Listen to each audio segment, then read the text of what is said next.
गुलाम वंश के शासक कुतुबुद्दीन ऐबक एवं उसका उत्तराधिकारी आराम शाह, जिसके संबंध में आज चर्चा तथा परिचर्चा में आप लोगों का स्वागत एवं अभिनंदन है।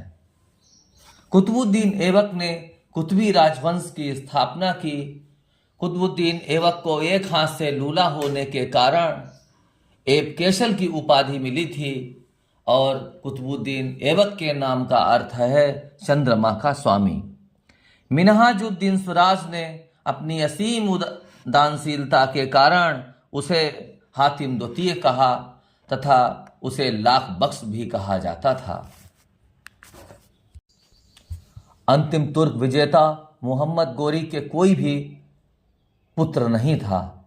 जब वो भारत आया तो अपनी साथ बहुत बड़ी संख्या में दास लाया, जिसे उसने अपने अधिकारियों के रूप में नियुक्त किया।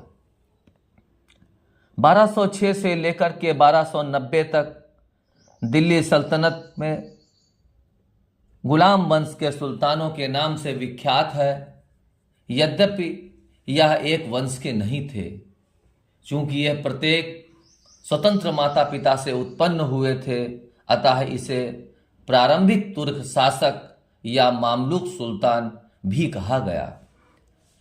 मामलुक शब्द का प्रयोग सबसे पहले एबी हबीबुल्लाह ने दिया है। कुतुबुद्दीन ऐबक ने कुतुबी और इल्तुतमिश ने शमसी और बलबन ने बलबनी राजवंश की स्थापना की।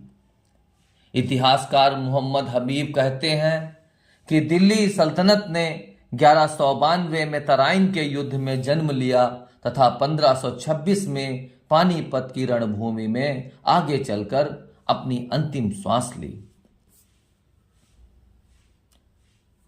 कुतुबुद्दीन ऐबक के माता पिता तुर्किस्तान के रहने वाले थे, जो कि फारस के निशापुर में पड़ता है। उनके माँ बाप ने अपने पुत्र को अब्दुल अजीज कोको के हाथ बेच दिया और कोको की मृत्यु के बाद कुतुबुद्दीन ऐबक को उसके पुत्रों ने मोहम्मद गोरी के हाथ में बेच दिया। गोरी ने तराइन के द्वितीय युद्ध के उपरांत 1192 में अपने साम्राज्य का उसे शासक नियुक्त किया। ऐबक ने दिल्ली के निकट इंद्रप्रस्थ को अपनी राजधानी बनाई तथा कुतुबुद्दीन ऐबक ने 1192 में अजमेर तथा मेरठ के विद्रोह का भी दमन किया। गोरी के उत्तराधिकारियों में ऐबक ने अपनी पुत्री का विवाह इल्तुतमिश तथा अपनी बहन का विवाह नासिरुद्दीन कुबाचा और ताजुद्दीन एल्दौज की पुत्री का विवाह स्वयं से कर लिया। मोहम्मद गोरी के समय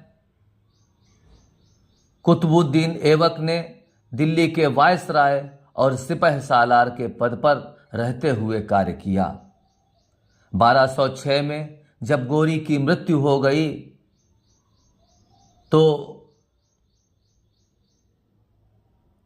लाहौर के स्थानीय नागरिकों के अनुरोध से उसने सत्ता को ग्रहण किया।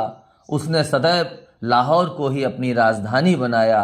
कुतुबुद्दीन ऐबक के अधिकार में सिंध, पंजाब, दिल्ली और दोआब तक का क्षेत्र था।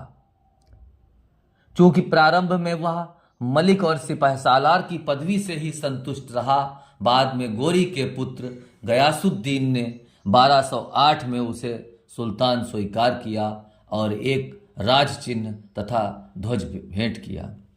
1208 में ऐबक को दास्ता से मुक्ति मिल गई। उसने ना तो अपने नाम के कोई सिक्के चलवाए, ना तो खुतबा पढ़वाया। 1210 में ऐबक लाहौर में चौगान खेल रहा था। चौगान को पोलो कहा जाता है। उस समय उसकी मृत्यु हो गई। उसने प्रसिद्ध विद्वान हसन निजामी तथा फक्रे मृदुलियत को संरक्षण प्रदान किया। उसने प्रसिद्ध सूफी संत कुतुबुद्दीन बख्तियार काकी के नाम पर कुतुब मीनार की नींव रखी। कुतुबुद्दीन ऐबक ने राय पिथौरा के किले पर एक मस्जिद का निर्माण करवाया जिसे कुब्बत उल इस्लाम मस्जिद कहा गया।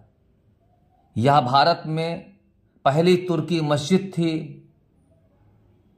इससे पूर्व यह एक जैन मंदिर था और बाद में विष्णु मंदिर बना। कुतुबुद्दीन ऐबक ने 2.5 दिन का झोपड़ा नामक मस्जिद का भी निर्माण करवाया।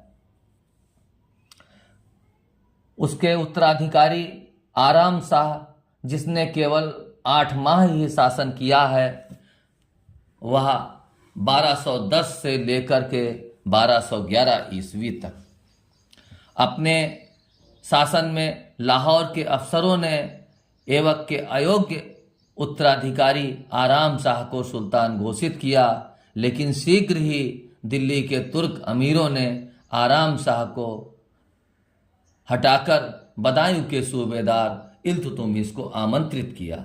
आराम शाह तथा इल्तुतमिश का युद्ध जुद नामक स्थान पर हुआ, जिसमें आराम शाह पराजित हुआ और मारा गया।